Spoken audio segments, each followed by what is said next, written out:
Muito boa noite, pessoal. Sejam todos bem-vindos à nossa última noite. É isso aí. Chegamos ao fim da 26ª Semana Acadêmica dos cursos de Comunicação Social, que tem como objetivo, nessa edição, buscar compreender o papel da comunicação enquanto processo e suporte para a indústria criativa. Eu sou John Kercher Machado e vou estar com vocês nesta noite de atrações, aprendizados e muita troca. Nós estamos ao vivo na página do Facebook dos cursos de Comunicação Social da Unisc. Então, por favor, participa lá com a gente, mandando a tua pergunta, certo? Lembrando, para encerrar essa semana com chave de ouro, amanhã de noite acontece o Em Cartaz. O evento promove filmes produzidos pelos alunos de produção em mídia audiovisual e que este ano vai acontecer no Auditório Central presencialmente. Então fica um recado importante. Se tu vens prestigiar o evento com a gente, não esquece a carteirinha de vacinação, física ou digital. Mas, se ficar em casa e assistir por aí, os filmes e debates também serão transmitidos ao vivo nas páginas dos cursos de comunicação social e da Unisc TV, através do Facebook, além do canal 15 da NET, a partir das 19 horas. Recados dados, vamos para a nossa última noite. Nessa quinta-feira, que tem como tema a comunicação para uma indústria criativa na prática. E para debater o assunto, nós contamos com a presença dos convidados Dimas Henks e Sani Bertoldo. Dimas Henks é formado em Publicidade e Propaganda e pós-graduado em Sociopsicologia, com ênfase em Antropologia. Foi curador de 9 festivais de música pelo Brasil, conectando artistas, público e marcas. Hoje é especialista em Dark Social, na agência Soco, que pertence ao grupo Flex CX e atende clientes como Spotify, Netflix, Guaraná Antártica, Arezzo, Bex, Electrolux, entre outros. Além disso, ele expressa sua identidade com um programa semanal na Rádio Veneno, com artistas LGBTQIA+, e escreve sobre cultura na FFW. Passamos a palavra para ti, Dimas. Boa noite, muito bem-vindo. Boa noite, pessoal. Muito obrigado, Patrícia, e todo o curso de Comunicação Social da Unisc. Estou muito feliz de estar aqui. Uma pena que a gente está digital e tão longe presencialmente, mas estou muito feliz que a gente pode ter essa troca mesmo assim. Eu preparei uma apresentaçãozinha. Posso apresentar aqui? Desde que a Patrícia me convidou, eu fiquei pensando o que eu ia falar e bom, eu acho que vai ser uma mistura de quem sou eu com o que eu faço. E eu tenho muito dividido isso em mim. Eu acho que o que eu faço é uma coisa e quem eu sou é outra. Mas eu acho que eu tenho um privilégio de poder, da minha identidade, ser algo muito valioso onde eu trabalho hoje em dia. Então eu acho que eu vou falando um pouco da minha trajetória e espero conseguir inspirar e explicar para vocês como enfim, eu vivo aqui hoje, nos dias de hoje. Eu sou o Dimas, além do tema de hoje, que é a comunicação para uma indústria criativa na prática, eu coloquei aqui no título sobre carreira híbrida, que eu acho que tem muito a ver comigo. Então, eu nasci em Mato Leitão, que é do lado de Santa Cruz, conheço muito bem Santa Cruz, adoro a Unisc, já fui para muitas formaturas incríveis aí. E eu morei lá até os 18 anos e fui para Porto Alegre estudar publicidade. Eu botei uns pontos de questão aí, porque eu acho que entre Porto Alegre e São Paulo e acabar a faculdade, eu tive aquele momento de questionar o mundo, questionar eu mesmo, questionar tudo ao meu redor. E acabei parando em São Paulo por conta de oportunidades de carreira. Mas eu queria, antes de seguir, eu queria dar uns passos atrás, e porque eu não consigo não... Quando eu fui montando essa apresentação, eu pensei que eu não podia não exaltar uma pessoa que, em Mato Leitão, foi muito importante para mim, porque acredito que Santa Cruz também é uma cidade do Rio Grande do Sul, no interior, e essa pessoa fez eu, acho que, abrir a cabeça, questionar o mundo, questionar tudo ao meu redor e enxergar alguns caminhos que eu não enxergava sozinho ou com a minha família ou com os meus amigos. Então, Rita Lee para mim é uma grande referência de transgressão, de questionamentos e arte e criatividade, e queria deixar esse momento de homenagem a ela. A minha graduação, então, foi em publicidade e propaganda. Desde quando eu estava estudando, eu tinha muita paixão por música, eu também sou DJ e fui curador musical. Então, meu TCC foi sobre music branding, um estudo sobre as músicas dentro dos pontos de venda das lojas. E a pós-graduação foi sociopsicologia. O meu artigo final foi com foco em antropologia e foi uma análise da volta da Umbanda no contexto contemporâneo do funk.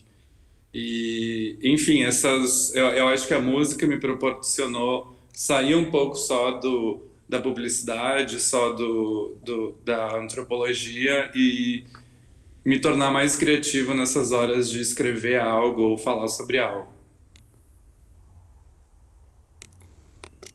Acho que trancou aqui.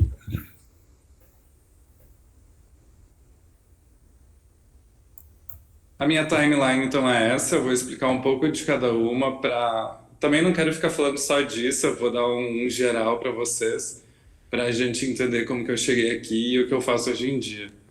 Eu comecei trabalhando na Code, que é a agência júnior da SPM, atendendo algumas ONGs e pequenos clientes. Eu era atendimento.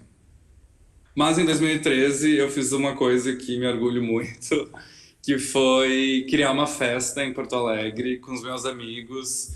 A gente tinha muita vontade de escutar a música que a gente queria nos lugares que a gente ia. Então a gente se juntou, a gente fez uma bagunça, uma vez por mês a gente tinha essa festa que se chamava Buzz. E foi uma catarse assim para mim, porque como eu estava na produção, na discotecagem, tudo, era só eu e uma amiga, foi um laboratório muito criativo para eu criar cenários, a gente fazia cenografia, a gente fazia edições especiais, a gente procurava lugares, enfim, a gente chamava a gente criou uma comunidade que se encontrava sempre, e isso é algo muito valioso hoje em dia. E hoje, na hora, eu só estava fazendo uma festa, e hoje eu consigo entender o quão importante isso foi. E esse tipo de projeto que é além do trabalho, além dos estudos, esse tipo de projeto é muito importante para vocês manterem dentro de vocês muito aceso quem vocês são e o que vocês querem e para onde vocês querem ir. Então eu acho que esse momento aqui foi o início de tudo isso. Não sei porque não está indo.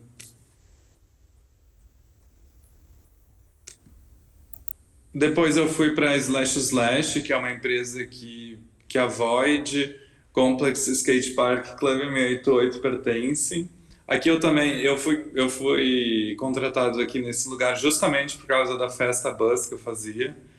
E, enfim, comecei a colher frutos desse meu experimento. Depois disso, eu trabalhei como produção na Noise e curador musical no Bananas Music Branding. Comecei a atender clientes internacionais e nacionais. Eu também fui curador do Meca, e aqui foi outro grande laboratório meu, porque aqui eu comecei a me enxergar como um funcionário híbrido, sei lá, um coringa dentro da empresa. Eu, por ser muito curioso o tempo inteiro, eu queria participar de tudo, queria fazer tudo, e ia me metendo nas reuniões, ia interagindo. E aí eu não sei, eu dou o nome dessa vaga de curador cultural, mas ela era muito ampla. Para quem não conhece o Meca, ele é um festival que começou no Rio Grande do Sul e aconteceu em 5 estados. Eu produzi e fiz a curadoria de 9 festivais no Brasil inteiro.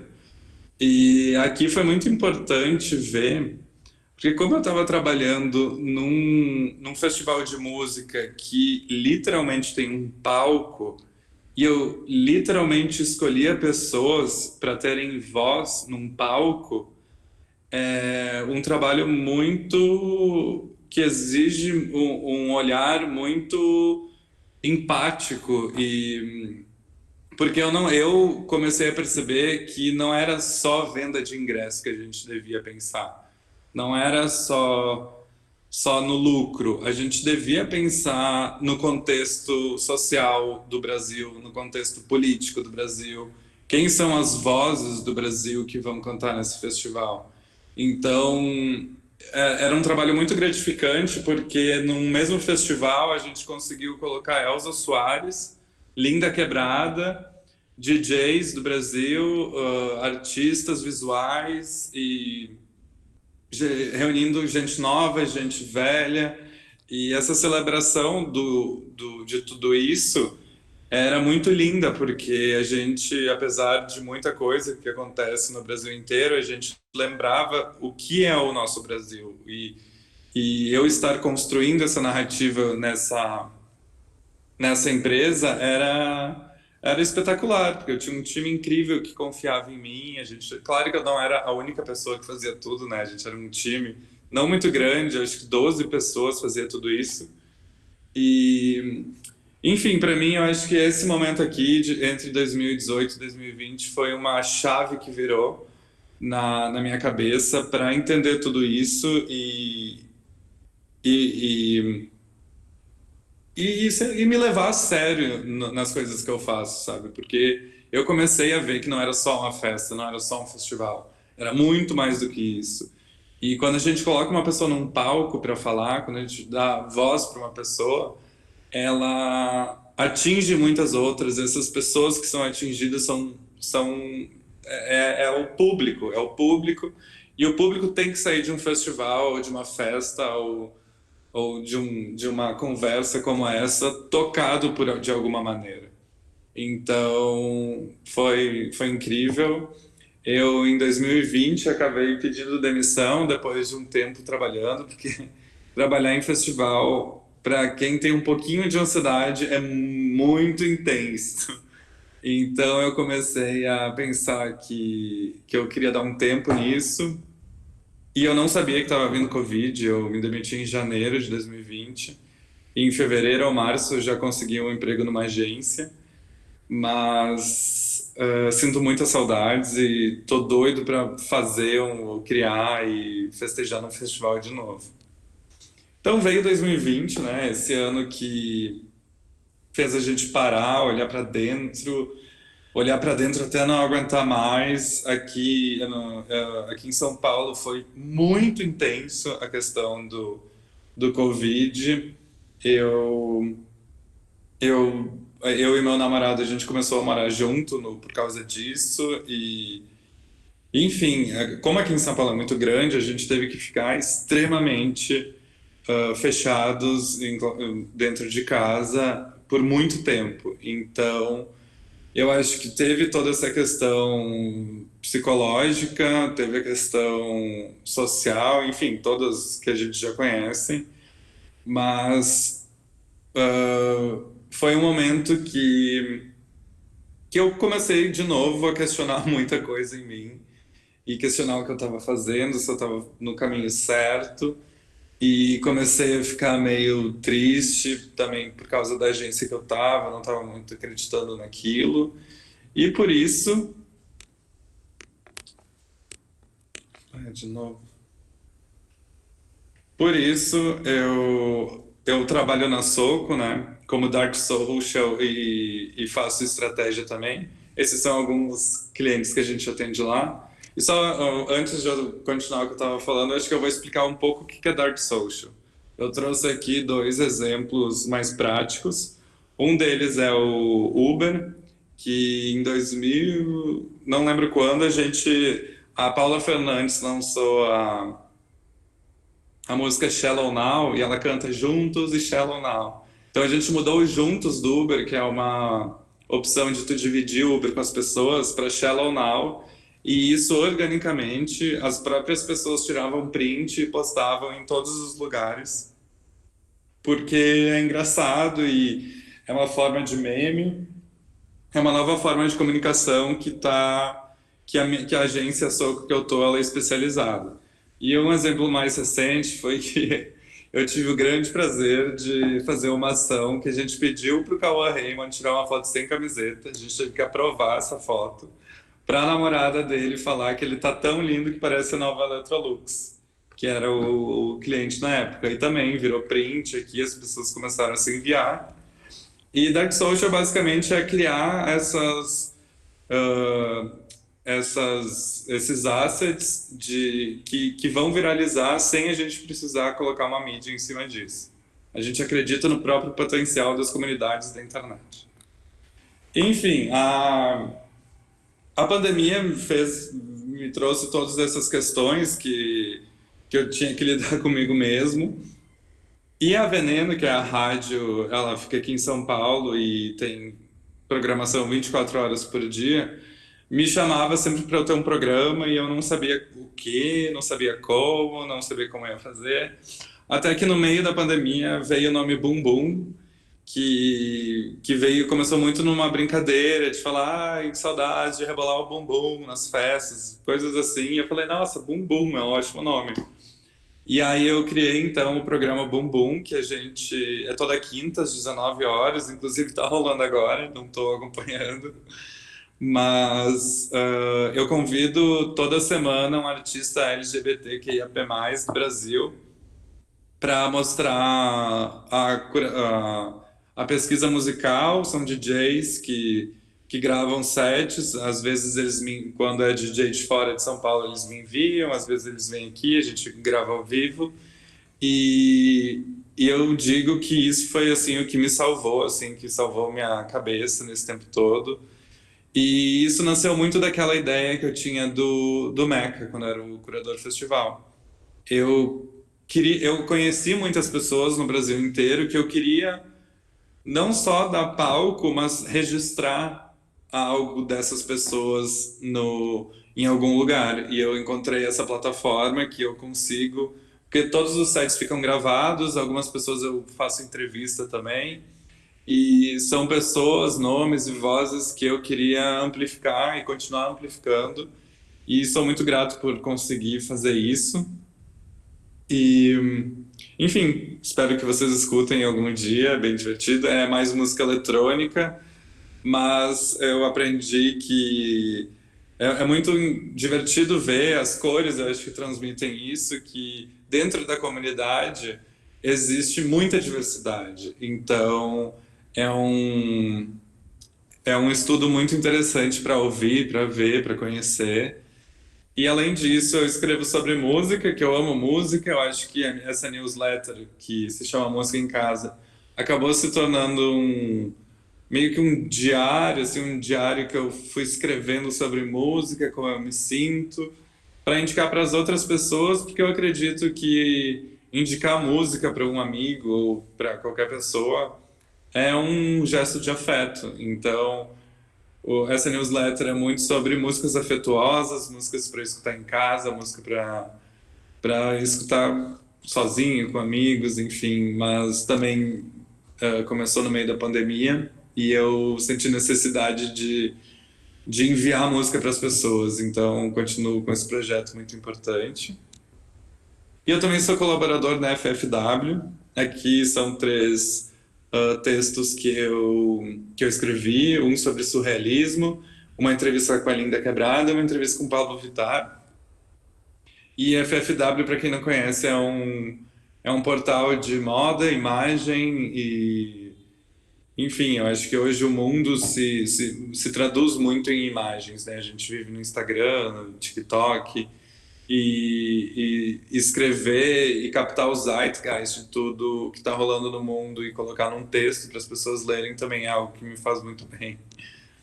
E o que mais eu faço? Eu acho que isso aqui às vezes acaba se tornando o retrato de uma pessoa que faz muita coisa. Às vezes o burnout vem, a gente pira, a gente precisa pausar, a gente precisa parar.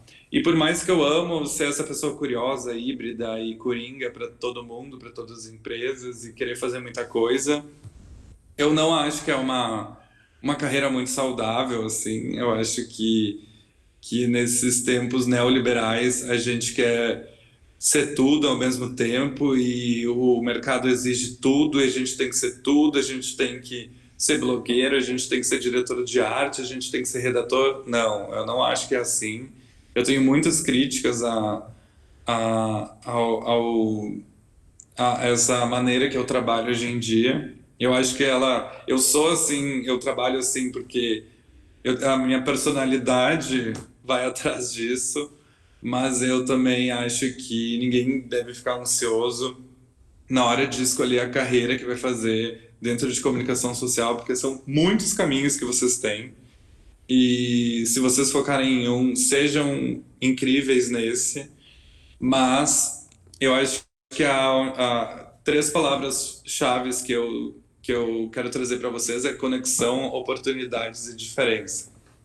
Eu acho que a conexão é a primeira coisa que vocês têm que pensar, né, em qualquer carreira que vocês façam, porque criar uma comunidade, criar contatos e isso é muito importante, não só para vocês, mas para a comunidade em si. Enfim, pensar, criar pensamentos críticos coletivos é muito importante na comunicação social. As oportunidades, eu nem falo em vocês terem oportunidades, mas em algum momento vocês vão estar no lugar de dar a oportunidade. E esse momento para mim foi o Meca, foi quando eu entendi que eu estava no papel de dar oportunidade para as pessoas. Então, às vezes, tem pessoas que, para o sucesso, só falta uma oportunidade. E, e para dar oportunidade, a gente precisa saber, a gente precisa ser crítico, a gente precisa entender do contexto que a gente está, a gente precisa ser uma pessoa que consome assim muita notícia sobre cultura, sobre, enfim, tudo para entender o contexto de qualquer coisa que vocês, de qualquer oportunidade. E a diferença é que eu quero falar que, para mim, a minha diferença se tornou a minha maior arma hoje em dia. E, e a diferença, então vocês não se acanhem com a diferença de vocês. A diferença de vocês é riqueza, a diferença de vocês é essência, a diferença de vocês sempre precisa estar ativa, porque ela é muito, muito, muito importante hoje em dia. E eu acho que uma coisa que eu não coloquei aqui, mas que é muito importante também é sejam curiosos. Eu acho que a curiosidade foi quem me trouxe até onde eu tô hoje e vai me levar para muito longe também. Além disso, eu trouxe um top 3 cultural aqui para vocês, que eu trouxe um filme, um álbum e um livro. Não sei, podem tirar uma foto, tirar print aí se quiserem. O filme Zola fala sobre esses três materiais aqui que eu trouxe foram materiais que para mim trouxeram outra perspectiva de vida, de visão de mundo que me ajuda a ser curioso, me ajuda a ver outras perspectivas e acho que vocês vão gostar muito. Zola é um filme novo desse ano que é uma história real sobre duas garotas de programa que uma passa a perna da outra e quando tu lembra que esse roteiro é um roteiro real, não fictício, é muito absurdo. Então, super recomendo para vocês. O filme é muito bem feito. Achei o pôster um pouco feio, mas o filme é até cult, assim, é incrível, super recomendo. O álbum é o Trava-Línguas, da Linda Quebrado. Para quem não conhece, a Lin é uma cantora trans aqui de São Paulo. Esse é o segundo álbum dela. No primeiro, ela fala muito sobre política, sobre corpo político, sobre enviadecer, sobre, enfim, muitas questões de gênero. Ela, inclusive, se intitulava terrorista de gênero. E ela foi uma grande inspiração para mim desde que ela começou a lançar música. E nesse álbum ela traz um lado mais romântico dela, sem deixar de falar de tudo que está acontecendo fora dela. Mas esse é um álbum muito mais introspectivo. E o livro Arruaças, que é de três autores, Luiz Antônio Simas, Luiz Rufino e Rafael Haddock Lobo. É um livro de filosofia popular brasileira que leva como base a Umbanda. Então, para mim, esse livro foi muito importante porque ele decolonizou muito pensamento meu. Eu, na faculdade e na pós, eu fui ensinado a ler muito escritor francês, alemão, europeu em geral. E eu acho que faltam livros brasileiros para a gente não pensar no mundo com uma visão europeia. E esse livro é extremamente brasileiro. O Luiz Antônio Simas é um professor que fala muito sobre brasilidade, sobre tudo que o Brasil tem para oferecer, do que é nosso para a gente. Então fica essa super dica. Eu devorei esse livro e no mais é isso. Eu de novo, muito obrigado por me chamarem. Eu fiquei muito feliz. E se alguém tiver uma pergunta, estou aqui. Nós já vamos abrir a rodada de perguntas. Muito obrigado, Dimas, pela excelente fala. Antes, eu vou apresentar a Sani Bertoldo. Ela é jornalista com mestrado em comunicação social pela Universidade Federal do Rio de Janeiro. Editora no caderno de esportes do jornal O Globo durante 19 anos, com cobertura de 4 Olimpíadas, 2 Paralimpíadas e 4 Copas do Mundo. Hoje é editora de conteúdo de gênero e número desde o início de 2020 e atua focada em jornalismo de dados, com recorte de gênero e raça. Sani, bem-vinda, é contigo agora. Boa noite. Oi, gente, boa noite. Obrigada pelo convite. É um prazer também estar aqui com vocês e dividir um pouco da experiência que a gente faz na Gênero e Número. Não vou ser assim tão artista como o Dimas. Eu trago mais um pouco mesmo do que a gente trabalha, do trabalho que a gente faz na GN. Eu também trouxe uma apresentação, não sou tão boa assim, mas há de dar certo. Espera aí.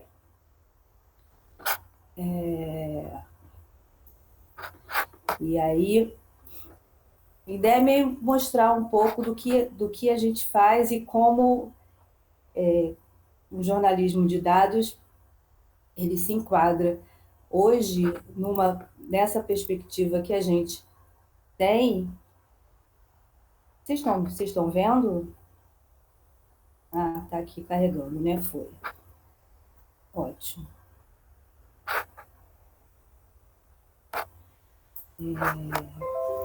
Então, vamos lá. A Gênero e Número é uma organização que produz e distribui jornalismo orientado por dados. E a nossa questão é trabalhar com as questões de gênero e raça. E a gente acredita que, dessa forma, a gente consegue qualificar o debate rumo à equidade, que é uma coisa que a gente acredita que um dia a gente vai conseguir chegar. E a gente faz isso através de uma linguagem gráfica, conteúdo audiovisual, pesquisa, relatório e reportagens multimídia. Eu não estou conseguindo fazer as duas coisas ao mesmo tempo, mas se vocês estão vendo, né? Então eu não preciso ficar voltando, eu acho. Ah, agora, acho que agora está indo. Peraí. Estamos vendo sim, Sani. Eu não estou conseguindo ficar aqui e passar, eu tenho que voltar para lá, mas vamos lá. Então, o que que a gente usa? A gente usa, são os dados abertos, são os dados de órgãos oficiais, e aí são as grandes bases de dados. Então, a gente usa dados do Sistema Único de Saúde, do SUS, do IBGE, do TSE, para a gente olhar para essas questões que são questões que interessam para a gente, que é sempre, claro, a gente tem esse contexto de olhar para as desigualdades, e aí a gente vai buscar esses dados para embasar essa discussão que a gente quer fazer.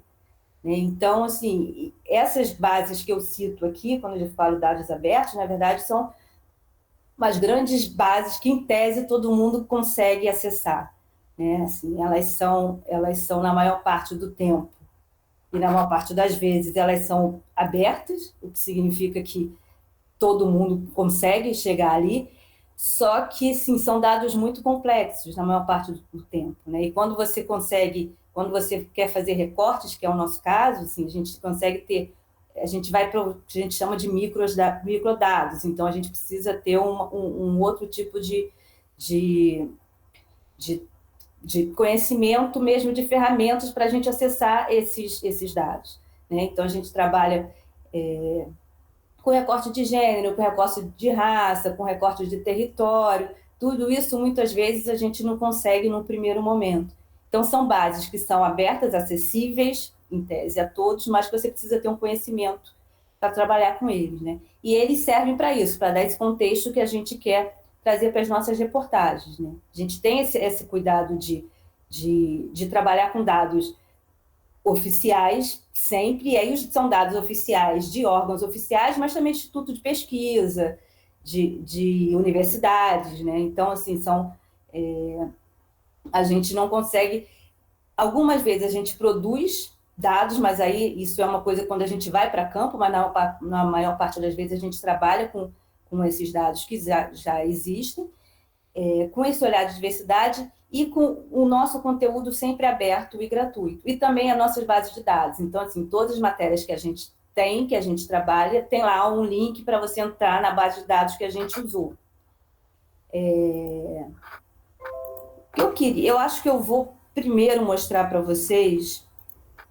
Eu fiz o ano passado a gente fez 4 anos de higiene, né? Nós temos 5 anos. E a gente fez um vídeo, eu acho que dá para meio que dar uma noção do que a gente faz exatamente com várias coisas que a gente fez no último ano.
Oi, gente, vocês estavam vendo? Minha internet caiu, desculpa, mas já estava no fim do vídeo. Pois é, enfim, já estava no fim do vídeo. Mas a ideia é um pouco mostrar como que a gente consegue trabalhar com dados de uma forma, assim, de várias formas, né? Porque existe sempre uma preocupação e muitas vezes uma dúvida de que quando você trabalha com jornalismo de dados, você vai fazer uma coisa chata, vai ser uma coisa difícil de compreender, uma coisa difícil de você passar a informação que você quer, difícil para quem vai ler, que a gente vai trazer um monte de dados e despejar um monte de dados de uma forma chata ou sem graça. E, na verdade, o que a gente faz é conseguir trabalhar os dados para que ele seja o mais palatável possível. Esse é o desafio que quem trabalha com dados tem, porque a gente está trabalhando para chegar ao que a gente chega no resultado final, que é o que eu estava mostrando no vídeo para vocês, a gente trabalha com coisas muito chatas, assim, com dados muito grandes e muito complexos, muitas vezes. Então, vou voltar aqui para meio que mostrar um pouco o que eu estava dizendo, que a gente faz quando a gente trabalha com as bases, tipo, a gente pega... Eu não consigo aqui abrir uma base do DataSUS, por exemplo, porque ela é muito grande e muito pesada, né? Eu não tenho... O meu laptop nem aguentaria abrir isso, mas, por exemplo, a gente chega nesse tipo de números, assim, são esses números que a gente... Que vão dar naquelas visualizações que a gente fez. Por exemplo, essas duas planilhas aqui que eu estou mostrando são de uma matéria recente que a gente fez sobre câncer de mama. E aí a nossa ideia era mostrar, era olhar para o tratamento de câncer de mama, diagnóstico, tratamento e gasto do SUS durante a pandemia. Então, enfim, a gente trabalhou com essas bases do SUS, que eu citei mais acima, e a gente chega nessa base que a gente chama de base mais limpa, né, para chegar nesse tipo de visualização. E aí é a informação que a gente quer passar, né? Assim, tudo isso que a gente chegou antes, a gente faz essa análise de dados para chegar nisso aqui, para mostrar que teve redução de exame para diagnóstico de câncer de mama de 28%, que teve diminuição na mamografia em 40%. Isso aqui é uma informação simples, né? Uma informação fácil de entender. E claro que isso a gente traz numa reportagem, na reportagem a gente traz os números, traz especialista, traz depoimento, mas muitas vezes esses números acabam se perdendo no texto. E, na verdade, a gente sabe que é cada vez mais difícil você prender atenção através de texto hoje, né? Então, assim, as visualizações também têm esse papel de trazer a informação, que é a informação mais impactante, através de uma solução gráfica. Então, e esse é assim que a gente consegue, quando a gente diz que o jornalismo de dados ele não é para ser chato, não é para ser difícil, a gente está falando da ponta, né? Quando para o leitor, assim, na verdade, para quem trabalha com os dados, existe um processozinho ali, que é o processo de você entender a base, de você saber trabalhar com as ferramentas para chegar nos recortes que você quer, e esse desafio de transformar isso tudo numa coisa que seja fácil para o leitor, né? Que ele olhe e não vai ficar com medo e vai querer ler o texto. Assim, na verdade, a gente sabe que hoje a gente parte das nossas visualizações e das nossas, principalmente assim, da nossa comunicação do Instagram, por exemplo, para levar para a reportagem, né? O acesso do site do site para a visualização é menor do que da visualização para o site, para as matérias. É assim que funciona e que funciona cada vez mais. E com esses dados, e aí mais planilhas e mais dados, não sei o que, a gente chega nessas informações. E essas são as informações da segunda reportagem que a gente fez, mostrando que se gasta mais embora os tratamentos de câncer de mama sejam menores, mas fases mais avançadas, gasta-se muito mais dinheiro do SUS com esses tratamentos do que da primeira fase. Então, assim, isso aqui fica bem explicado nas visualizações, né, que talvez não fosse muito fácil de entender se você tivesse num texto. Então, a gente tem esse trabalho, que é um trabalho que a gente faz em conjunto, assim, dentro da organização, né? No caso da GN, a gente é uma estrutura pequena, a gente tem a diretora executiva, a diretora de conteúdo, 2 analistas de dados, 2 repórteres, eu que sou editora e uma diretora de conteúdo. Então, é uma estrutura muito pequena. E a gente precisa trabalhar em conjunto para chegar nesse lugar que a gente quer. Então, geralmente, como é que a gente faz? A gente pensa num tema qualquer, sempre com esses recortes de gênero, de raça, de repórteres que a gente quer, e a partir daí a gente vai olhar que dados que existem. Então, eu quero falar sobre gravidez na adolescência, que foi um tema que a gente falou agora. Tá, então a gente quer falar isso, vamos ver que dados que a gente tem sobre isso. Tem dado novo, ou tem dado relevante, tem algum dado que não tenha sido explorado recentemente. E aí, a partir daí, a gente parte para a base de dados, com as analistas de dados. E as analistas de dados vão olhar esses dados, olhar os recortes que a gente quer e falar assim, a gente achou isso aqui que é interessante. Por exemplo, nessa reportagem que a gente fez agora da gravidez na adolescência. A gente achou que a gravidez na adolescência, no geral, diminuiu, mas ela diminuiu 30% entre adolescentes, mas só 3% entre jovens negras. A gente achou que nos 5 maiores estados brasileiros, as jovens negras tem 60% dos casos de gravidez de adolescentes são em jovem negra. Mas, bom, esse dado é um dado que a gente pode trabalhar. E aí, então vamos ver como são essas jovens negras na estrutura familiar. E a gente descobriu que as jovens negras, elas gastam 10 horas do seu tempo cuidando da casa e de outras pessoas, e as jovens brancas, por exemplo, só 4 horas. Então, assim, a gente consegue... E aí, a partir desses dados, ok, a gente tem dados para trabalhar, então vamos trabalhar em cima disso. E aí, as analistas de dados trazem esses dados para a gente conversa com as designers, vamos dizer, qual é a melhor forma de a gente mostrar isso? Elas fazem uma proposta, a gente olha e fala, isso aqui dá para entender, não, isso aqui não dá para entender, vamos tentar mudar, fazer de outra forma, e aí isso a gente traz reportagem. Né? Assim, na verdade, o jornalismo de dados é um jornalismo que vai contar história. No jornalismo é o que a gente faz.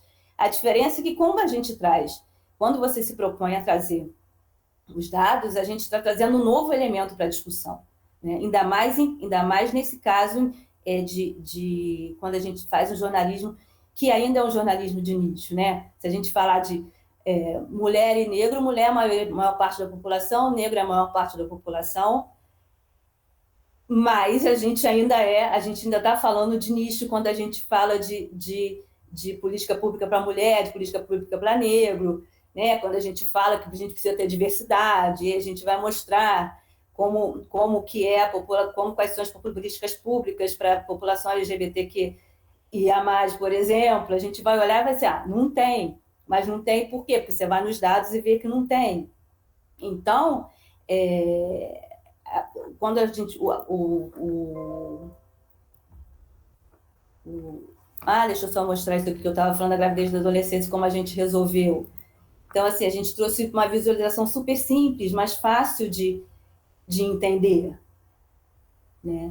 E é esse um desafio que a gente tem sempre, o tempo todo. Assim, é trazer os dados, entender que o dado ele é suporte para a gente discutir temas importantes e que ele precisa ser apresentado de uma forma que comunique. Né? As visualizações elas também estão ali para comunicar, e muitas vezes elas comunicam por elas mesmas. Assim. Muitas vezes a gente trabalha as nossas visualizações e nem tem matéria, nem tem uma reportagem. Isso cada vez acaba acontecendo cada vez mais, porque é uma forma também da gente trazer e mostrar qual é o papel dos dados na nossa produção editorial. Assim. E isso é uma coisa que é muito importante a gente entender quando a gente fala do jornalismo de dados, né? A gente entender qual é essa importância de trazer os dados para a discussão. Assim, muita gente fala, existe o jornalismo declaratório, né? Quando a gente traz as histórias e traz os depoimentos, que são importantes, são fundamentais, e é uma forma também da gente estar perto do leitor quando você conta uma história, quando você humaniza esses números todos. Mas quando você traz os dados, você dá um passo além disso, né? Você está humanizando aquela história, mas você está dando subsídios para se questionar e para, né, cobrar política pública, ou para entender por que algumas coisas acontecem, ou por que algumas coisas não deveriam acontecer, né? Por que é importante ter mulher na política, por que é importante ter gay na política, por que é importante ter negro na política. Aí você vai, recorre aos dados. Porque a maioria da população, porque não existe política pública o suficiente para essa parte da população, porque a maioria que está no Congresso são homens brancos héteros de 60 anos. Então, assim, o jornalismo de dados tem essa função mesmo de clarear as subjetividades, né? E traz essa objetividade para as subjetividades, ainda mais no momento em que a gente existe muito essa guerra do discurso, né? Assim, mesmo com dados é difícil a gente enfrentar a guerra do discurso. Então, se a gente não tem dado, fica mais complicado ainda. E aí a gente entra também na questão, para quem trabalha com jornalismo de dados, e cada vez mais existem organizações que trabalham com jornalismo de dados, né? Além da mídia tradicional e dos veículos grandes de comunicação, que trabalham, assim, existem alguns que trabalham mais, a Folha de São Paulo trabalha muito, sempre trabalhou com dados, né? Eles têm uma cultura já de algum tempo trabalhar com os dados, outros começaram mais recentemente, assim, embora às vezes tenha uma abordagem um pouco mais superficial até, assim, mas eles começaram a trazer e a entender que é importante a gente ter esse trabalho com dados. E para quem as mídias que são mais independentes, que são menores e que são de nicho, né? Isso acaba se tornando fundamental mesmo. Assim. A gente tem muita gente pautando movimentos e ONGs e organizações que têm entrada no Congresso, que consegue pressionar Senado, que consegue pressionar câmaras. Então, muitas vezes, eles usam levantamentos dessas organizações, do que a gente faz. Porque, assim, a gente faz só isso, então a gente está olhando para isso. Cada um no seu nicho, né? Tem gente que só olha para gênero, tem gente que só olha para LGBT, tem gente que só olha para território, mas, assim, de toda forma, a gente consegue produzir uns dados que fazem diferença e que conseguem clarear um pouco esse campo, né? Porque assim, a gente vive também hoje, e isso é um problema para quem trabalha com dados, que é a dificuldade de ter acesso aos dados. Não tenha sido muito fácil, e hoje não é assim. A diferença é que hoje é pior. Então, a gente trabalha com dados, primeiro que existe assim, muitos dados, uma qualidade difícil, assim, não existe, acho que se perdeu um pouco o cuidado de como de se coletar dados, ainda até hoje ainda existem dados que você não tem raça, que você não tem gênero, né? Ainda é por sexo, não é por gênero. Então, assim, tem umas coisas muito básicas que ainda faltam em muitos dados oficiais. Então, e além disso, existe uma dificuldade mesmo de você conseguir acessar muita coisa. Os dados são abertos, são públicos, sim, mas tem coisa que não é. Aí você tem que pedir por lei de acesso à informação. Antigamente demoravam 15, 20 dias, hoje demoram 1 mês, 2 meses. E aí, quando respondem, muitas vezes respondem, não podemos dar essa informação porque não é secreto, qual é a palavra? Sigiloso. Sigiloso, isso. É um dado sigiloso, muitas vezes não é. E mesmo que fosse, não é, porque são dados públicos, não são dados sigilosos, a menos que seja dado segurança nacional, um outro nível de dado que não é dado que a gente está procurando sempre. Então, assim, a gente, além de tudo, hoje, para quem trabalha com dados, existe essa dificuldade mesmo, que é conseguir ter acesso aos dados públicos, né? Muita coisa a gente não consegue avançar porque não consegue ter acesso, né? Eles começaram, assim, várias coisas agora viraram sigilosas de uma hora para outra. Então, é uma guerra inglória, né? Isso a gente entende, assim, cada vez mais que você consegue trabalhar com dado e olhar para os dados, você entende como é importante ter dados disponíveis e o que significa quando esse acesso a esses dados fica prejudicado. É óbvio, se você não conhece o seu, né? Se você não faz o censo, a gente até hoje trabalha com dados do censo de 2010. A sociedade mudou muito, claro que as desigualdades continuam lá e foram lá, mudou muito aquilo ali, mas existe uma mudança na sociedade que a gente não tem um censo, né? A gente não tem como é que você vai falar que população é essa que a gente tem, né?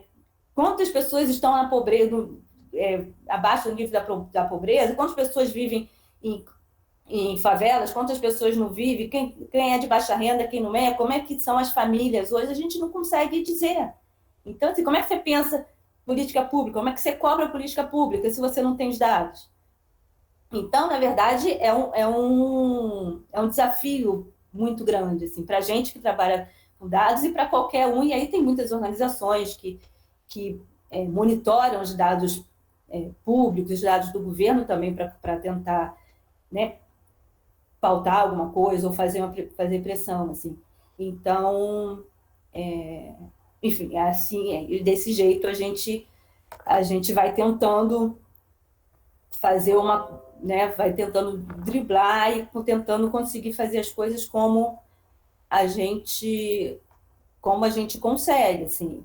Eu só queria mostrar mais uma coisinha. Dá tempo? Dá, né? Só para falar dessa questão da identidade visual, né? Assim, isso é uma coisa que a gente bate muito, e eu acho que agora a gente conseguiu chegar num momento, numa identidade visual da Gênero e Número que explica muito do que a gente faz. Isso também é muito importante para quem trabalha com jornalismo de dados, por causa disso, assim, né? Dado é uma coisa mais árida, pode ser uma coisa mais complicada, pode ser uma coisa mais difícil, pode de cara despertar uma certa resistência das pessoas, né? Então, vamos tornar os dados cada vez mais acessíveis, mais fácil de entender, e como quando você fala, e no nosso caso, que a gente não é tão grande e a gente, né,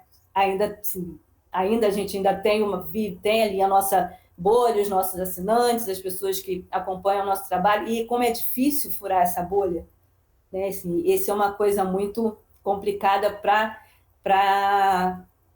as organizações menores mesmo, assim. É difícil a gente alcançar mais pessoas, embora a gente esteja falando muito desses assuntos todos, né? Sei lá, há um tempo, né, a discussão de gênero e raça, a discussão de diversidade era uma coisa muito de nicho mesmo, muito assim. Hoje não é mais, mas as organizações ainda são de nicho. Então é uma equação ali complicada, assim. E aí o que eu queria mostrar peraí. Duas coisas. Uma coisa, deixa eu ver se eu consigo.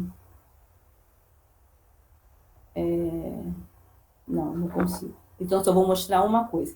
E aí, o que a gente está fazendo, o que a gente está também fazendo para comunicar, né? A gente começou, em maio, a fazer uns videozinhos, 30 segundos, para explicar temas que para muita gente é óbvio, mas não. Então, a gente tem lá 30 segundos, GN explica. Você sabe o que é lesbofobia, bifobia, aborto legal, direitos reprodutivos, todos esses assuntos que são assuntos que a gente está sempre discutindo e que muitas vezes as pessoas não sabem o que significa, né? E essa foi uma forma também da gente, mais uma vez, tentar furar a bolha. E de uma forma simples, explicando um termo simples, rapidinho, quando a pessoa olhar, tipo, 30 segundos, não dá nem tempo de cansar, né? E eu trouxe aqui um exemplo para vocês. Eu consegui mostrar, obviamente. Eu acho que sim. Esse aqui. Vamos ver se eu consigo. Ah, não consigo. Queria rodar, não consigo. Deixa eu ver se eu consigo. Ah, eu fechei. Uma pena, porque eu queria mostrar. E é isso, assim, 30 segundos explicando um tema qualquer. E essa faz parte dessa estratégia de furar a bolha, de levar esses conteúdos para o máximo de pessoas possível, e, enfim, e a gente vai tentando e vai produzindo nesse sentido. Assim. Eu acho que é isso. Sani, se tu quiser me passar pelo WhatsApp, eu rodo aqui. Porque eu que sou, né, meio lenta, peraí. Não, tranquilo. Deixa eu achar aqui, então, o que que é. Porque é bem legal mesmo. E é uma forma que a gente consegue fazer isso, né? Levar esses temas, porque muitas vezes a gente tá falando sempre, fala do tempo todo, e as pessoas nem sabem exatamente do que você tá falando. Então,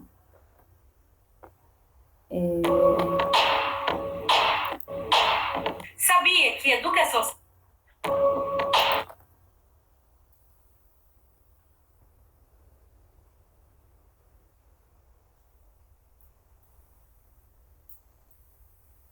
enquanto eu tento aqui, alguém quer perguntar alguma coisa? Eu estou tentando abrir porque eu já perdi ele. Eu tenho uma dúvida. Oba, então diga. Primeiro, parabéns por esse trabalho que é muito importante hoje em dia, né? Num momento que a gente está vivendo essa situação tão anti-ciência, anti-dados, anti-realidade.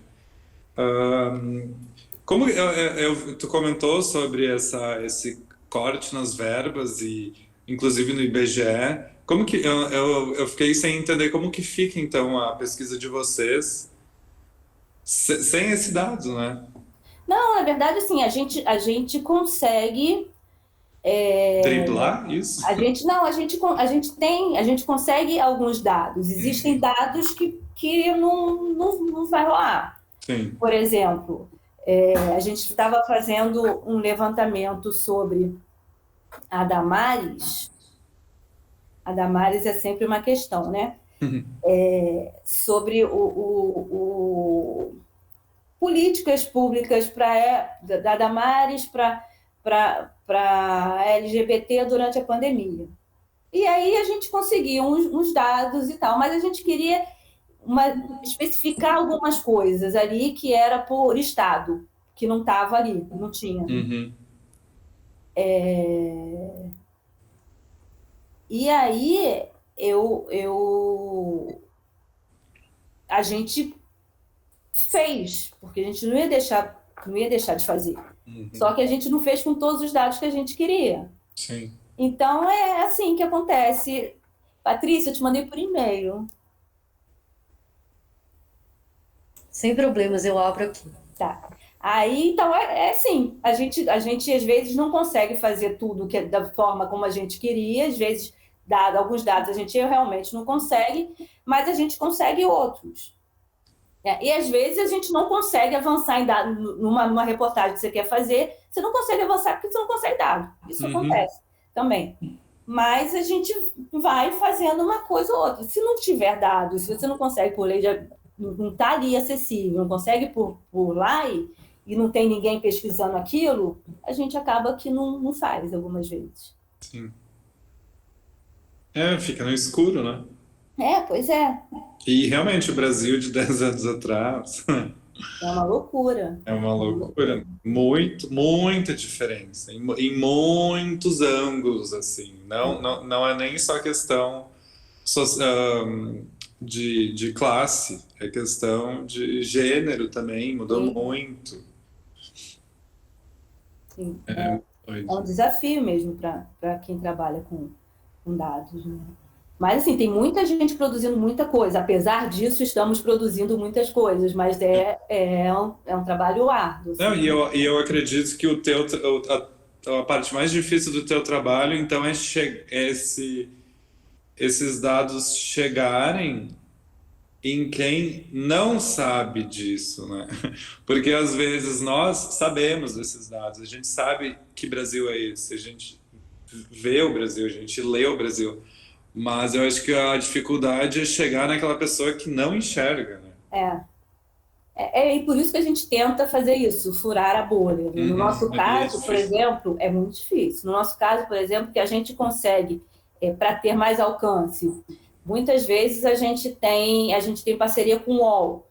Então, o UOL publica algumas coisas, a Folha publica algumas coisas. Nesses momentos, às vezes a gente consegue uma pauta com um jornal na TV.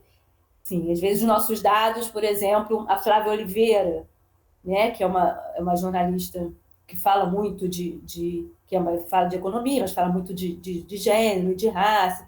Muitas vezes ela usa os nossos dados e fala os nossos dados no comentário dela. Então, essas coisas ajudam a gente tentar furar essa bolha. São ações assim que a gente vai fazendo para ver o que acontece. Às vezes a gente consegue, assim. Uhum. Você conseguiu, Patrícia? Sim, vou rodar aqui. Ah, então tá.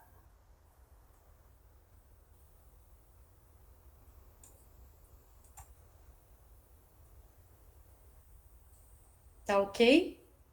Sim.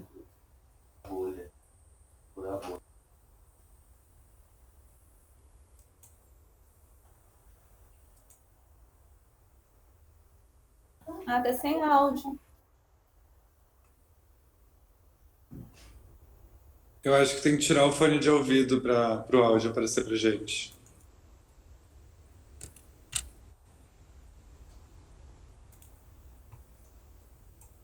Vamos de novo.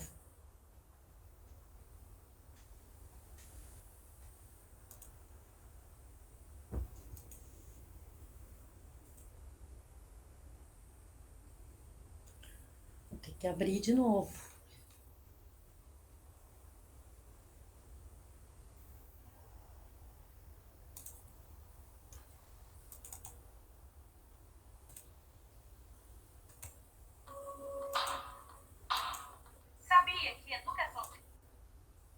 Ah, agora foi. Mas sem... Sabia que educação sexual não é ensinada ao seu filho a virar gay?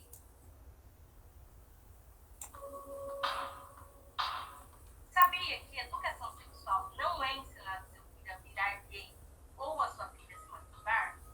Educação sexual é uma parte importante da educação nas escolas, uma forma de prevenir infecções sexualmente transmissíveis, gravidez precoce e identificar violências como o abuso sexual e a pedofilia.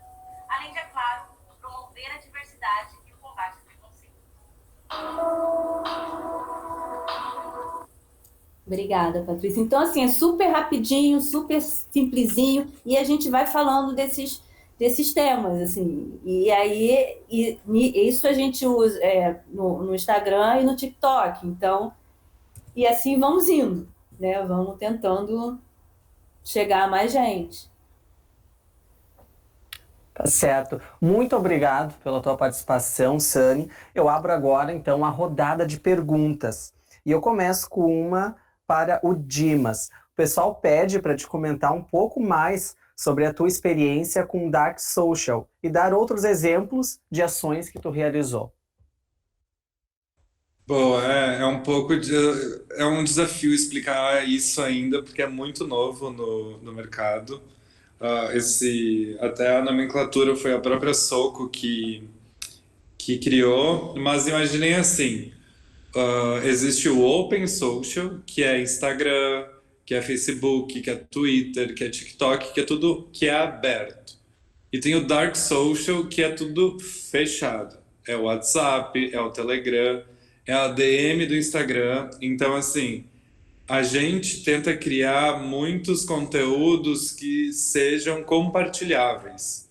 Então, às vezes a pessoa sei lá, eu não sei se vocês conhecem, por exemplo, a página Saquinho de Lixo. A gente trabalha muito com eles. Eles criam memes, criam as próprias piadas, imagens e vídeos, e às vezes a gente faz uma colaboração com eles e marcas. O nosso desafio é o consumidor ver, se entreter com aquilo e compartilhar com os amigos de uma forma orgânica. Então, deixa eu ver outro exemplo. Outros exemplos também é trabalhar com influenciadores. A gente cria uma comunidade de influenciadores que eu também amo Saquinho. A gente cria uma comunidade de influenciadores que tenham a ver com a marca. Por exemplo, Becks é uma cerveja. Ano passado eu trabalhei o ano inteiro com eles. Eles tinham dois passion points, assim, que eles dividem as marcas. Um era a música eletrônica e um era a arte. Então a gente procurava muitos artistas pelo Brasil inteiro que tinham algum projeto artístico, precisava, sei lá, de uma verba, a pessoa era influente no meio dela, e a gente acabava apoiando de uma forma espontânea, e o artista em nenhum momento precisa, sei lá, usar as cores da marca, ou desenhar uma embalagem, sabe? Não é isso. O Dark Social tenta ser mais orgânico e mais natural possível. Entre muitas aspas, é não parecer propaganda. Então a gente sempre tem um desafio para ficar balanceando assim entre a publi e o que é real nisso tudo, sabe? E acho que é isso. Não sei se eu consegui explicar bem, porque é difícil, mas é isso. Tá ótimo. Eu tenho agora um questionamento para a Sani.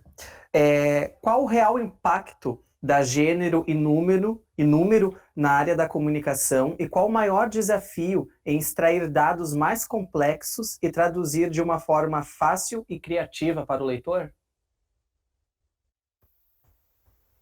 Vamos lá. Bom, o impacto que a gente tem, assim, a gente consegue...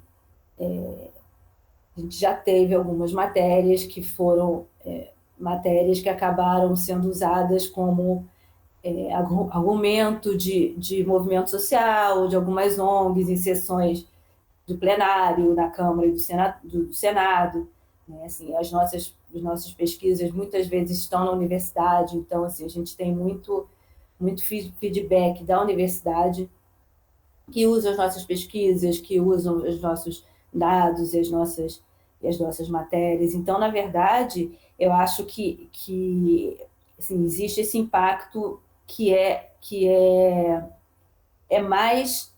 a gente é mais meio do que fim, sabe? Então, assim, a gente impacta gente que vai impactar.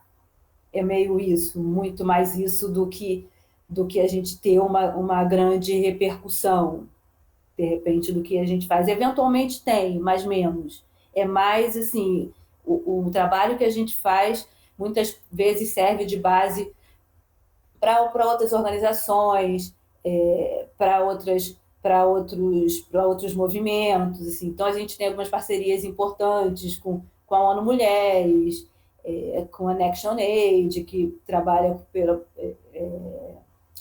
que defende o jornalismo, né, a democracia da informação. Então, na verdade, a gente acaba tendo esse papel, assim. E a nossa dificuldade sempre é furar a bolha. Assim. Quando a gente trabalha com dados complexos, os dados, na maior parte do tempo, são dados muito complexos, porque a gente trabalha com essas bases muito grandes, né, dos dados dos órgãos oficiais. Assim. Então, esse desafio é entender exatamente que recorte que a gente quer dar, o que a gente está buscando ali, e encontrar o que a gente está buscando ali. Porque muitas vezes a gente tem uma ideia, a gente quer falar isso, e só que esse dado a gente não encontra. Se o dado não encontra, porque a gente não tem aquelas bases, e aí a gente não consegue, por exemplo, por lei de acesso, porque às vezes não tem, a gente não vai conseguir trabalhar aquilo. Então, assim, a gente precisa, o que é fundamental quando se trabalha com dados complexos, primeiro é entender bem do que você está fazendo, entender bem, saber bem trabalhar com aquilo, saber bem usar as ferramentas que te permitem entender aqueles dados e analisar aqueles dados. Então, assim, quando você tem essa estrutura, eu não sei trabalhar com esses dados nesse nível. Eu só consigo trabalhar com os dados na parte limpinha que eu mostrei para vocês, que a planilha era bonitinha, não sei o quê. Mas quando os dados estão, a gente fala, né, que a planilha está completa e está suja, eu não consigo entender ali. Dali eu não consigo tirar nada. Quem vai tirar é a analista de dados e vai trazer para mim. Então, assim, a gente precisa ter essa estrutura na análise de dados, você precisa efetivamente entender aquilo e também, assim, mais do que só, a gente não basta só entender os dados, você tem que entender também que existe um contexto, né? Porque às vezes isso eventualmente acontece, assim, de você, de repente, tem uma matéria, tem um dado, porque o dado incrível é de brilhar os olhos, né? Pô, que coisa incrível, eu achei esse dado, mas às vezes aquele dado, se você não contextualizar, ele é incrível, mas quando você contextualiza, você entende que ele ainda é tão incrível assim, porque existem mais outras variáveis. Então, assim, a gente também tem isso de correr o risco de se encantar por um dado incrível que, às vezes, ele contextualizado, ele não vai ser tão maravilhoso assim.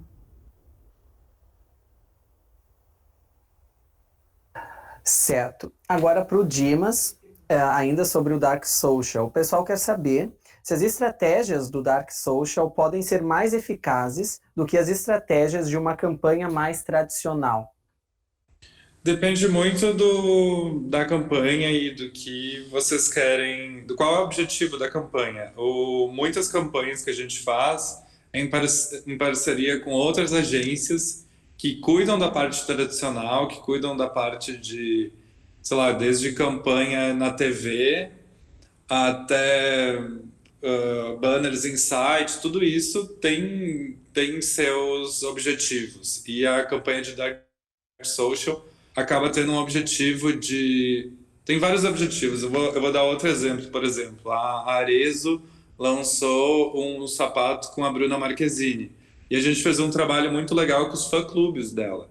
Que os fã-clubes nos ajudaram a ser trending topics de uma forma orgânica, que a gente não precisou pagar para o Twitter para ficar como o assunto mais comentado do dia. O próprio fã-clube, em troca de desconto, a gente começou a conseguir conteúdos exclusivos da Bruna falando diretamente com os fã-clubes, com vídeos, áudios. Então, essas trocas foram uma ação de Dark Social que deu muito certo. Mas, claro que a Arezzo, ela não vai deixar de lado uma campanha tradicional para divulgar o sapato dela. Então, teve vídeo na TV, teve Instagram, teve tudo que uma campanha tradicional tem, mas o Dark Social acabou sendo um reforço. Tem algumas campanhas que só Dark Social dá conta, por exemplo, a que eu mostrei em Uber, que foi para divulgar a opção Juntos de dividir carona, foi só que a campanha inteira foi só aquilo. E foi só mudar o nome no aplicativo, sabe? Para a Uber não teve nem custo. Então, depende muito do objetivo que o cliente quer. E se ele quer uma campanha tradicional, ele aciona outra agência. E a gente trabalha muito em equipe, assim, mesmo sendo de exigências diferentes. Certo. Sunny, qual o real impacto da gênero e número na área de comunicação e qual o maior desafio em extrair dados mais complexos e traduzir de uma forma fácil e criativa? E você me fez essa pergunta antes. Essa já foi, forma... Sim, vou fazer a outra agora. De que forma o uso de dados impacta na área da comunicação e para o estudante que deseja atuar com o uso de dados, por onde iniciar? Bom, ele tem que fazer curso, né? Assim, eu acho que as universidades ainda não têm essa cadeira, né, de jornalismo de dados. Eu imagino que ainda não tenha. Não sei, estou falando besteira ou tem? Temos. Vocês têm? Então, porque assim, quando eu comecei, Nossa, eu me formei há muito tempo, né? Mas assim, no meu tempo não existia jornalismo de dados e todo mundo foi aprender jornalismo de dados, foi sozinho aprender e se virar, né? Entendo na universidade, esse é o primeiro caminho, assim, e aí você acaba entendendo que você precisa compreender essas ferramentas mais complexas. Então, assim, geralmente começa, né, com Excel, que é o básico. Você consegue mexer ali umas bases, consegue fazer uns cruzamentos, umas coisas bem, bem básicas com Excel. Mas, para trabalhar com essas bases mais complexas, vai precisar de aprender Python, vai precisar aprender R, e aí você tem que fazer curso disso, porque são ferramentas mais complicadas, assim. E é isso, é fazer. E hoje você tem muita coisa, por exemplo, tem a escola de dados, que tem vários cursos, sempre tem curso de dados, tem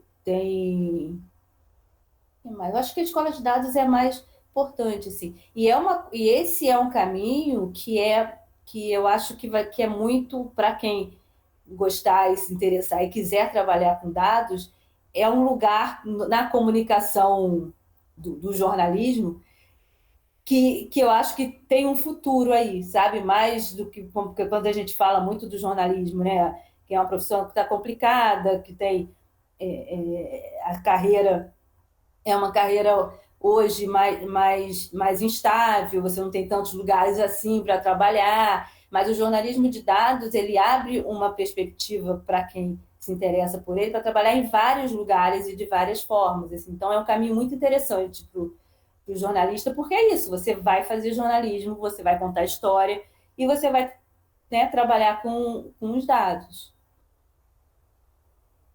Certo. Agora para o Dimas. Você comentou sobre o fato de que não precisamos nos cobrar para sermos bons em tudo e o tempo todo. Com a tua fala, conseguimos notar que você acredita nesta ideia. De que forma nós, comunicadores, podemos mostrar esta quebra dentro de empresas que trabalham com essa ideia de agilidade e perfeição 100% do tempo? Então, não dá.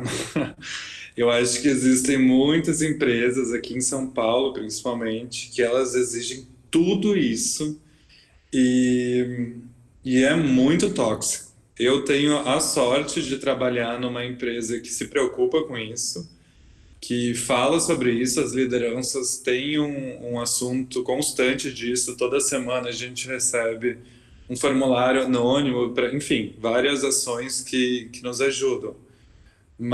E eu acho que todos nós, em algum momento, a gente vai passar por esses lugares. E eu passei, eu não sei se todo mundo é assim, mas quando eu estava nesse espaço, eu achava que aquilo era o normal. Que eu deveria ser tudo aquilo e eu estava sendo pouco, e eu deveria fazer mais e mais e mais e mais. Não é bem assim. E eu só acho importante, eu acho que o mais importante, a gente não tem como quebrar o mercado e quebrar o que o mercado nos exige, mas a gente tem como ficar com atenção e presente no agora e na tua relação com o trabalho no agora.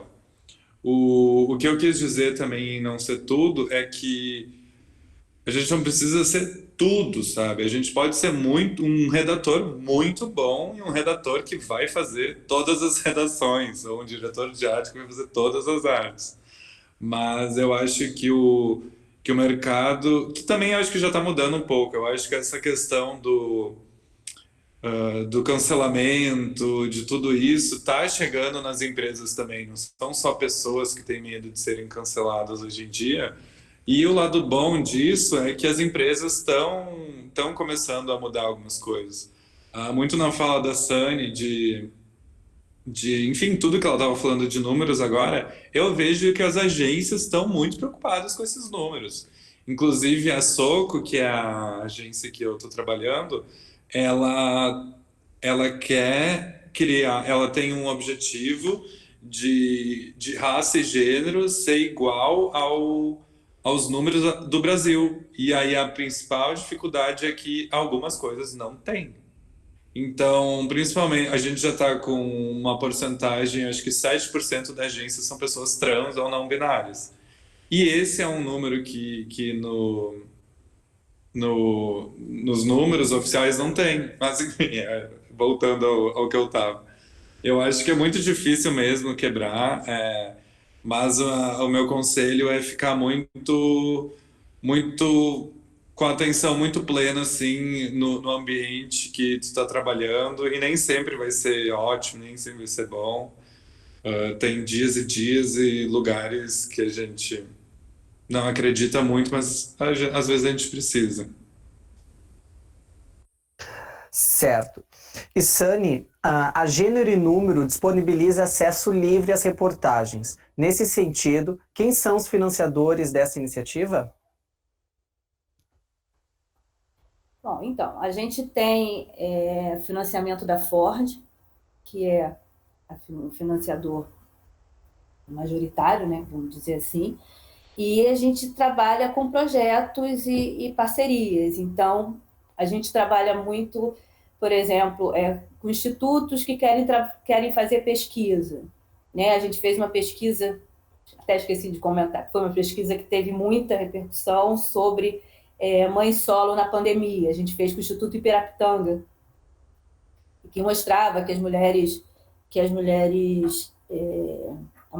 maior parte das mulheres passaram a cuidar de alguém da pandemia, falando sobre sobrecarga de trabalho e tal. Então, assim, foi um projeto que a gente fez e que a gente recebeu do Ibirapitanga. Então, a gente faz um projeto com o Instituto Avon, a gente faz um projeto e também a gente recebe por esse projeto. Então, na verdade, a gente tem a Ford e essas parcerias que mantêm a GN. Assim. A gente tem um Catarse que não é muito forte, então assim, não é o que garante a gente, mas está ali. E essas parcerias são o que mantém. Assim, na verdade, a gente é uma empresa social, né, que chama-se. A gente não tem lucro, o que a gente ganha é investido na organização. Então, a gente trabalha nesse esquema. Ok. Dimas, você comentou sobre sua newsletter sobre música e suas outras atividades voltadas para a cultura. Como e quando a cultura se encontra com a comunicação? Olha, acredito que o tempo todo. Eu acho enfim, para vocês terem um pouco de clareza como que eu vim parar aqui também, eu fiz a publicidade e no fim do curso, eu não sei se todo mundo passa por isso, a gente começa a questionar, será que eu fiz a escolha certa? Mas sim, fiz a escolha certa sim, amo publicidade. Só que eu senti falta um pouco justamente da, não sei como explicar muito bem, mas de me aprofundar em estudos de cultura mesmo, sabe? E quando eu encontrei esse curso de sociopsicologia, eu comecei a perceber que a cultura é a base de qualquer comunicação. Digo de comunicação mesmo, não só de curso de comunicação. E troca de cultura é comunicação também. Então, se tu vê uma dança, é comunicação. Se tu vê uma pintura, é comunicação. Se tu vê uma obra de arte, é comunicação. Então, eu acho que exige um pouco de esforço de conseguir colocar esses estudos culturais dentro da publicidade em si, mas desde que eu comecei a pesquisar muito cultura, eu começo a entender, por exemplo, eu sou um pesquisador. Então, para entender tendências, entender cultura no geral e culturas específicas assim, é a base de tudo. Então, no momento que tu não só estuda culturas, mas quando tu tem contato com muitas culturas, a tua cabeça começa a crescer e tudo começa a fazer mais sentido. Então, Eu acho que a resposta é essa, assim, tá sempre junto, comunicação e cultura o tempo inteiro. Tá certo. Bem, eu encerro a rodada de perguntas e antes do encerramento, eu vou passar a palavra para a professora Patrícia Schuster. Então tá bem, mais uma vez pega de surpresa, mas é sempre um momento em que a gente pode agradecer mais uma vez a disponibilidade de vocês por esse momento tão rico. Acho que fechamos a semana acadêmica, pelo menos as palestras, de forma brilhante. Foi uma semana plural, de falas vindas de vários lugares do Brasil, de pessoas daqui de perto, mas que estão em outros locais e que agregaram muito para os nossos alunos e para a gente mesmo, como docente aqui na universidade. Eu queria só fazer alguns registros específicos acerca da noite de hoje. Eu vi há poucos dias uma fala da Linda Quebrada, eu confesso que eu nunca tinha prestado atenção nela. Já sabia, já tinha visto ela em várias ocasiões, mas não tinha parado para ouvi-la.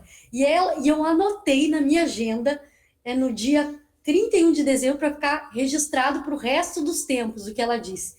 São 3 coisas que coroam, acho que muito de toda a fala que foi feita aqui, tanto pelo Dimas quanto pela Sani. Ela fala da força da farsa e da farsa da força. Também falou que nós devemos produzir as nossas verdades. E aí vai diretamente ao encontro do trabalho que a Gênero e Número faz de uma forma tão nobre, eu diria, no momento em que nós estamos completamente às cegas em termos de números, sem dados do IBGE, nada. Então, assim, é um trabalho, na minha avaliação, heróico e de muito valor no momento em que nós estamos imersos em desinformação, em fake news. Então, e o Dimas também trouxe aquelas referências ali que ajudam a robustecer essa história das nossas verdades.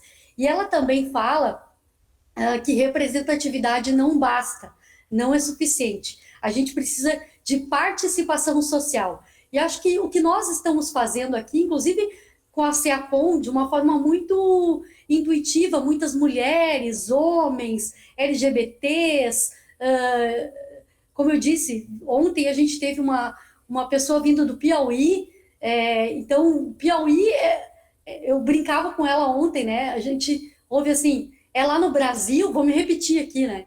Lá no Brasil, então parece tão distante, mas é daqui, né? E faz cinema de qualidade. Então, gente, muitíssimo obrigada pela generosidade de estarem aqui conosco. Fechamos com chave de ouro. Vocês também estão convidados para participar da nossa mostra, que vai acontecer de forma híbrida. Se quiserem acompanhar amanhã pela nossa fanpage, por favor, sintam-se à vontade. Quando estiverem aqui o Dimas já tem acesso à nossa casa de forma mais fácil, mas a Sani também, se vier aqui ao Rio Grande do Sul, a Santa Cruz especialmente, por favor, nos contate, que nós teremos o maior prazer em recebê-la de forma física aqui na Unisc, tá bem? Muitíssimo obrigada. Obrigada a todos que estiveram conosco ao longo dessas 4 noites e foi excelente.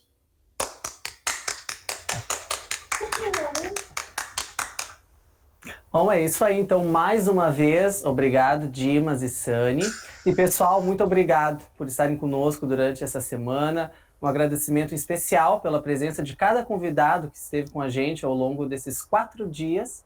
E também um muitíssimo obrigado à nossa equipe dos bastidores, que possibilitou que a 26ª SEACOM acontecesse da melhor forma possível. E, claro, eu te espero amanhã no Auditório Central para prestigiar o Em Cartaz, com a amostra dos filmes da galera de produção de mídia em audiovisual. Certo? Um beijo para vocês, uma boa noite e até amanhã.